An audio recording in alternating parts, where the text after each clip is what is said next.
Spanish may not be an official language in the United States, but the Spanish language and culture are becoming increasingly popular. Latinos and Latinas are everywhere in our pop culture. Actresses and singers Selena Gomez and Demi Lovato both have Mexican heritage. Pitbull was born in Miami to Cuban parents, and you may not know that he has his own Spanish language talk show. The incredibly successful Jennifer Lopez was born to Puerto Rican parents in the Bronx. Both Enrique Iglesias from Spain and Shakira from Colombia were incredibly popular in their own countries and were also very famous Latin music stars before making their songs in English. You also may have heard of these Mexican-American television stars, George Lopez and Eva Longoria. Sofia Vergara from Colombia just seems to be everywhere these days. You may not have known that Naya Rivera from Glee has Puerto Rican heritage. And Michael Trevino from The Vampire Diaries is Mexican-American. Other famous Latinos include Eva Mendes, a Miami-born Cuban, Benicio del Toro from Puerto Rico, and more recently, Diego Boneta, a famous Mexican singer and actor. But there are many other non-Latinos like Kate Bosworth and Natalie Portman who speak Spanish fluently. Gwyneth Paltrow studied in Spain and still goes back to visit the family that she lived with. Matt McConaughey picked up Spanish while growing up in Texas. Matt Damon learned Spanish in an immersion program as a teenager. He later backpacked through Mexico and Guatemala, and he's now married to a woman from Argentina. Ben Affleck also speaks Spanish. He spent time in Mexico as a teenager. And Will Ferrell isn't fluent in Spanish, but he did learn enough to star in a Spanish-language film, Casa de mi Padre. David Beckham and Dusty Baker are two more examples of non-Latinos who learned Spanish so that they could better communicate with the Spanish-speaking people all around them on the baseball field and soccer field. Kobe Bryant moved to Italy when he was just 6 years old, and he learned to speak both Italian and Spanish. There really are so many reasons for learning Spanish and real benefits of being bilingual. When you learn a language, you learn about the culture as well. For me, learning about the Spanish culture is what really motivated me to learn Spanish. Spanish culture is really fun. Did you know that Spaniards have entire festivals revolved around throwing food at each other? In northern Spain, they throw meringue at each other the week before Lent, and in the island of Mallorca, they throw grapes. But the most famous food-throwing festival in Spain is the Tomatina. At the end of August, in Buñol, Spain, the city council dumps truckloads and literally tons of tomatoes in the streets. And for exactly 1 hour, the largest tomato fight in the world occurs. Another interesting Spanish festival is the 7-day-long running of the bulls in Pamplona. Those who are brave enough run in front of about a dozen bulls in a sectioned-off area of the town. Spain celebrates another festival just a few weeks after Easter, and the Spaniards dress up and literally dance in the streets for a week. These are just a few of Spain's festivals, and Spain is just one of about 20 Spanish-speaking countries, each with their own unique history, traditions, culture, and food. For example, you're probably familiar with some foods from Mexico, such as quesadillas, enchiladas, tacos, but in Spain, tortilla actually means omelet, and you'll find tapas, paella, garlic shrimp, churros con chocolate. Empanadas are also popular all over South America. Argentina is famous for its beef and chimichurri sauce. In South American and Caribbean countries, fried plantains and rice and beans are staples. Arepas are my favorite Colombian specialty. Another great benefit of being bilingual is that it really comes in handy when you travel. There are some really beautiful places to visit in Spain and Latin America, especially if you like beaches, or old European castles. Or you might prefer ziplining through Amazonian or Costa Rican rainforests, or visiting ancient ruins of Mayan, Aztec, and Incan cultures. What you'll find, though, is that most people don't speak English. Well, unless you're at a big, expensive hotel or a fancy, expensive restaurant. It can really limit your travel experience if you don't speak Spanish, and you really can't learn nearly as much about the people or the culture. My friend Natalie just spent 3 weeks in Guatemala visiting friends. Let's hear what she has to say.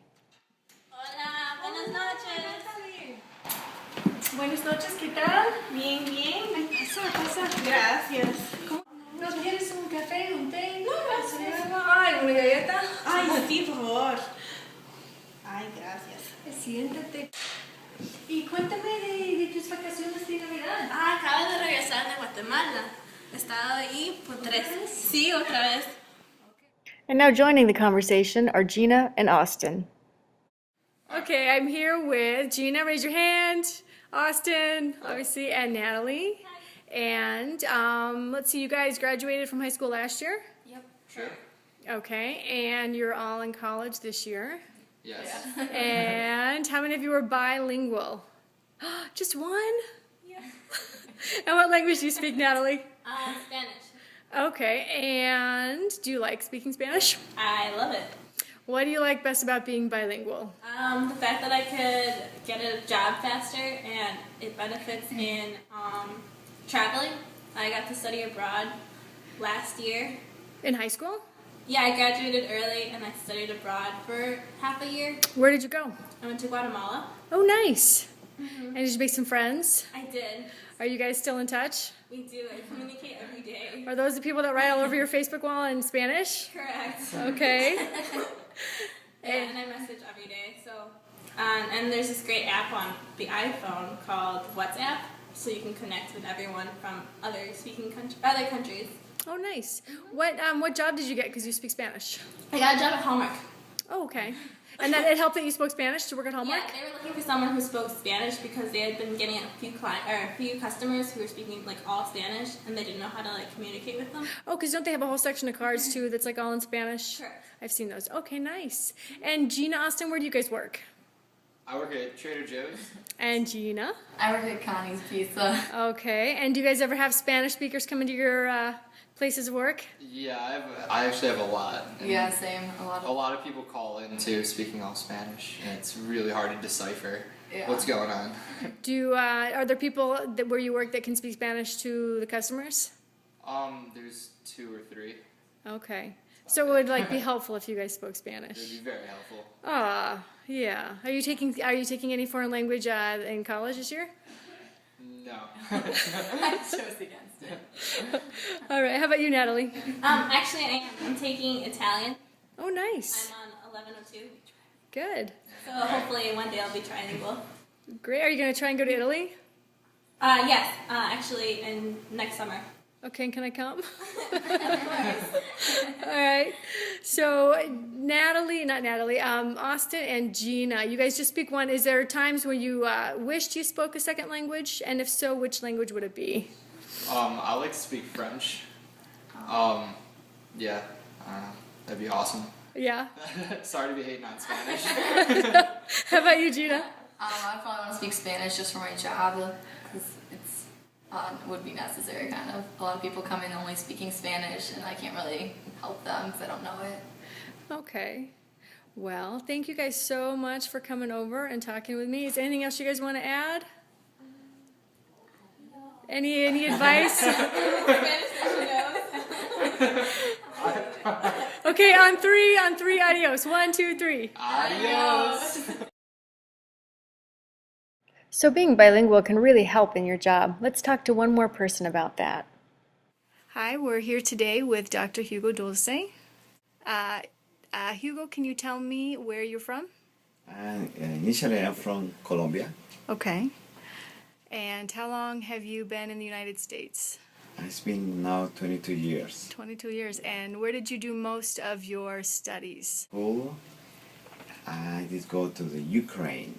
Oh, Yeah, Ukraine. okay. For medical school, I spent over there about 7 years. Okay. Yeah, and then I graduated as a doctor. And then I went back to Colombia to practice medicine for about 4 years. Okay. And then I migrated to the States. Initially, I have to study English language. After that, I came here to Chicago for family practice training at Cook County Hospital for 3 years. After that, I started doing private practice. So after a few years, I decided to go solo. And this is the time I'm still doing solo practice. And this is where we are now. We are in your practice here in Addison, correct? Correct. Okay, and obviously you speak Spanish and English. and also Russian. I was going to ask you, after Ukraine, you speak Russian. Do you have an opportunity in your job to use Spanish or English or Russian? Yeah, I do. I have a small group of Ukrainians, Russians that come to my practice. Very good. And most of your patients, your clients, do they speak English, Spanish? Yeah, I have a great base of Hispanic population because of the Spanish. Maternal language is Spanish. Yes. So that's why people look for me. And then usually they need a family doctor.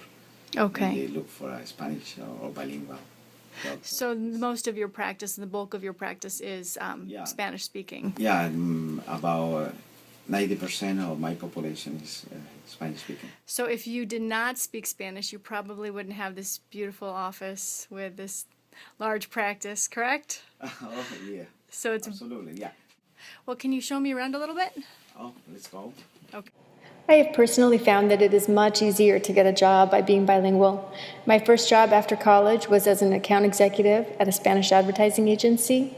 Being bilingual also helped me get jobs selling insurance and working as a legal assistant. I've had friends who worked in mortgage banking and sales who were much more successful because they were bilingual. And that's really because they were able to connect and communicate with people, and that's what being bilingual is all about. Studying language and culture has helped me have a greater appreciation for the art and literature of both Spain and Latin America, but even more importantly, it's helped me connect with people. I've made friendships while I lived in Spain that I maintained for many years. I've also made good friends here in Chicago. I met Dr. Dulce and his family 14 years ago when I first came here from California. His wife and sister-in-law, who don't speak a lot of English, threw me a baby shower, they taught me how to dance salsa, and they introduced me to Colombian food. A few years ago, I had the opportunity to go to the Dominican Republic. I went with a group of Americans who partner with Dominicans in an effort to provide food, clothes, and medical care to people living in some of the most poverty-stricken areas of the island, even including a small village right on the border of Haiti and the Dominican Republic. It was such a meaningful experience to be part of the work that they were doing there, even if it was only for a week. And my Spanish really did come in handy. Some of the Americans had been going down to the Dominican Republic for many years, but had never really had the chance to communicate with the Dominicans who were living there. And I spent almost the entire week as an interpreter, just enabling the friends to be able to tell stories and talk about their families and ask the kinds of questions that they had never been able to ask before. They really did get to know each other better. So if you want to help others, get a better job, travel, make new friends, or just learn more about history and culture, then you should definitely learn Spanish.